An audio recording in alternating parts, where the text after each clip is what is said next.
TV AP రాజకీయాల్లో మరింత వేడి పుట్టిస్తోంది. వైసీపీ అధినేత జగన్మోహన్ రెడ్డి తాజాగా ఇచ్చిన వ్యాఖ్యలు రాష్ట్ర వ్యాప్తంగా సంచలనంగా మారాయి. చంద్రబాబు ప్రభుత్వంలో పనిచేస్తున్న పోలీసులకు జాగ్రత్తగా ఉండాలని హెచ్చరిస్తూ అధికారంలోకి రాగానే వారిపై చర్యలు తప్పవని స్పష్టం చేశారు. పూర్తిగా వార్నింగ్ మోడ్లో మాట్లాడిన జగన్ పోలీసులకు తీవ్ర హెచ్చరికలు ఏపీ రాజకీయ వేదికను కదిలించిన జగన్ వ్యాఖ్యలు వైఎస్ఆర్సీపీ అధినేత జగన్మోహన్ రెడ్డి పోలీసులకు నేరుగా హెచ్చరించిన తీరుతో ఇప్పుడు రాష్ట్ర వ్యాప్తంగా చర్చ నడుస్తుంది. ఇది మీ అధికారపు రాక్షస నాటకం కాదు, ప్రజాస్వామ్య దేశం ఇది అంటూ ఆయన చేసిన వ్యాఖ్యలు హాట్ టాపిక్ గా మారాయి. ఇప్పుడు అధికారంలో ఉన్నారు కాబట్టి ఎవరి మీదైనా కేసులు పెడతారు అనుకోవద్దు. ప్రజల నెత్తిన బలంగా మోపిన బాధ్యతలకు జవాబు చెప్పాల్సి ఈ రోజులో వాడుకలో ఉన్న అధికార ధ్వజం రేపు మీరు జవాబు చెప్పాల్సిన ఆధారంగా మారుతుందని పేర్కొన్నారు.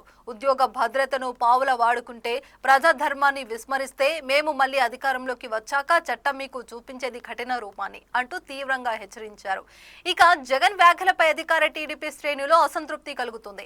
పోలీసులు వ్యవస్థపై ఈ విధమైన వ్యాఖ్యలు చేయడం తగునా అన్న ప్రశ్నలు ప్రస్తుతం రాజకీయం పుట్టించిన మరో భిన్న కోణంగా మారాయి. ఒక పార్టీ అధినేత చేసిన ఈ పబ్లిక్ వార్నింగ్ రాజకీయ మైలురాయిగా నిలుస్తుందా, లేక ప్రస్తుత పాలకులకు తిరగబెట్టి మాటల యుద్ధాన్ని మరింత మొదరించేనా అన్న ఉత్కంఠ కొనసాగుతుంది. ప్రజలు కూడా ఈ వ్యాఖ్యలపై సోషల్ మీడియాలో చురుగ్గా స్పందిస్తున్నారు. వీలైతే చర్యలు తీసుకోండి, బెదిరింపులతో కాదు న్యాయంతో ముందుకు రావాలి అంటూ పలు వర్గాలు స్పందిస్తున్నాయి.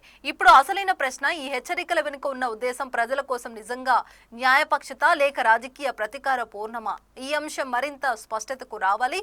ఇక ముందున్న రోజుల్లో జగన్ చేసిన ఈ తీవ్ర వ్యాఖ్యలు ఏ మేరకు రాజకీయ ప్రభావం చూపనున్నాయో, అధికార వర్గాలు ఎలా ప్రతిస్పందించనున్నాయో అన్నదాన్ని గమనించాల్సిందే.